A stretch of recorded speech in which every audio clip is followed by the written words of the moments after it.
panel. So I'm Virginia McCreedy. I am now working in the Port Moody Public Library, and I feel like a poster today because I'm not a children's librarian anymore, and it's very, very sad. But yes, I want to thank John Scott for inviting me back to this world of children's librarian. It's like coming home. It's amazing. Don't go out there. It's weird, it's strange, it's bizarre. Don't tell my boss about that. I won't. So, okay. So I feel the pain for Kate and all the people from Squamish coming in, because driving here from Port Moody, I feel like the Hulk, definitely. Oh, let's throw all the cars around. So. So my name is James McCann. I'm a very recent library tech at the Richmond Public Library. I'm also an author, and I've published 3 books, and I've taught creative writing for the last 10 years. So I'm very excited to share some of my knowledge here with all of you, and I'm very apologetic for being late. The part is about collection development and reader advisory,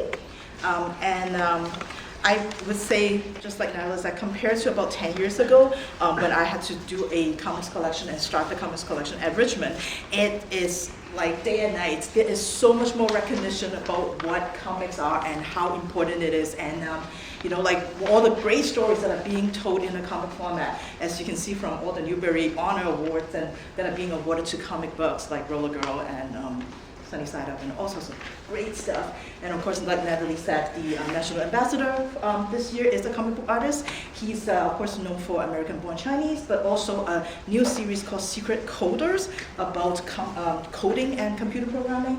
Yes, and comics could be about anything and everything, including computer coding, which is great. So it's really exciting. There's so much more to choose from these days. So when you're talking about collection development, one of the things, of course, that you're always thinking about is your budget. And so from my experience, I find that you're kind of basically dividing up your budget into 4 things. One of them is sort of the classics, you know, the ones that everybody expects you to have. So you will have like your Tintin, you know, your Bone, you know, like your Garfield, the gajillion Garfields that you have. And that's something that everybody expects. So, you know, you want to have those. And then, of course, then there's the book tie-in, the media tie-in. That really depends on your knowledge of pop culture, what is popular with kids, the merchandise, you know, like the Cartoon Network shows that are now hot with the kids. So, you know, like, so all the different Adventure Times, your Steven Universe, and all the stuff that, you know, you would know as a kids librarian is really important, because there is going to be a tie-in for a comic book tie-in for those, you know, like Grumpy Cat is coming. There's going to be a Grumpy Cat comic. So there's lots of those that, you know, you'll be looking for. And of course, because things come and go, you know, you're also kind of paying attention to the weeding part of it, because none of us have unlimited space, unfortunately. And there's the book tie-in. So, you know, you got Percy Jackson, you got your, you know, Neil Gaiman books. They're all being done in a comic book format, which is amazing. And then you get all the kids to also read those too. So that's sort of your second part of your budget.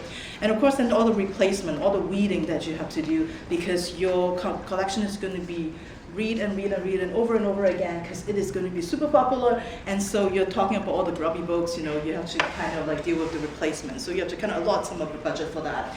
And of course, then is your selection, you know, all the new stuff that comes out that year for you. So I find that is quite tricky to balance all of that out, and a lot of libraries do automatic release plans. I find those really hard to manage, you know, when it comes to comics, because titles are just like, you can't really say, oh, you know, just get me a bunch of stuff, you know, like, because you want to be the one to select.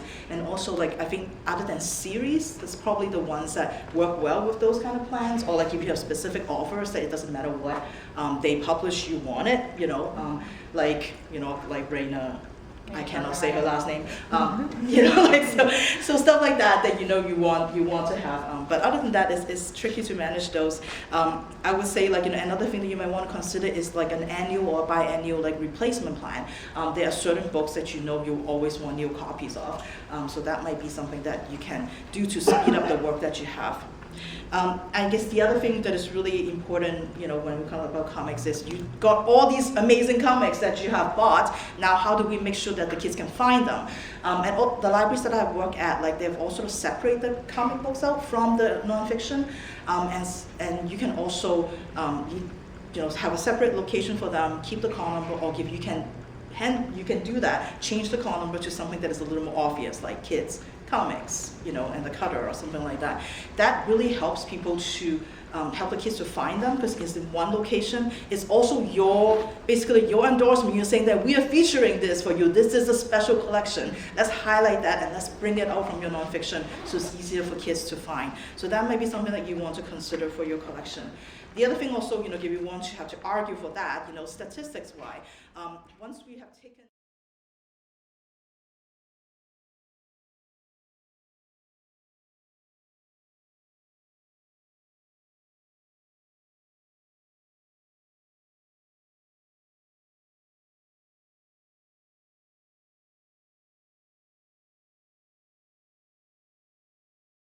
so Raina Tadamaya, new one's coming out, it's called Ghost.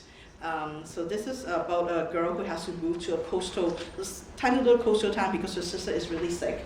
And of course they discovered that the town is full of other stuff and secrets. I know. Jennifer Matthew Home, we all talk about it like constantly. Sunny Side Up is a standalone one, and it is really amazing how she can deal with a really quite a difficult subject in such a kind of like a light, delicate kind of manner. Sunny, instead of spending her vacation with her best friend in her vacation home, she was being sent by her parents to Florida to spend time with her grandpa. As much as she loves her grandpa's idea of fun is very, very different from her idea of fun. Not only that, grandpa lives in a retirement community, which means they're all just old people there. There is no kids. Well, later on she discovered there was one.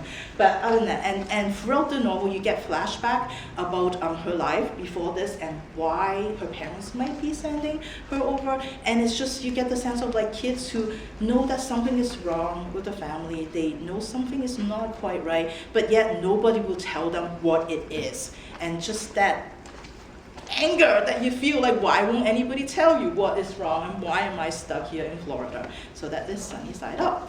If you look for mystery for young kids, Guinea PI is pretty great. It's about a guinea pig who has to become a private investigator because the G on his cage, he lives in a pet shop, fell off. So now he becomes the PI. So this like pesky little like hamster just keeps saying like, we have to solve the mystery of the missing sandwiches. So now she's stuck around asking all the animals who stole the sandwich. I can talk to you about Pokemon all day, but I won't. But you have kids who love Pokemon, I know that. So you might want to get Yokai Watch. It's a new kind of Pokemon-like story. It is actually, in Japan, they think that it has basically dethroned Pokemon, which is not true, I'm sure. But anyway, Yokai Watch is very similar. It's about this kid, Nathan, who got a watch and now he can see yokai. Yokai is basically like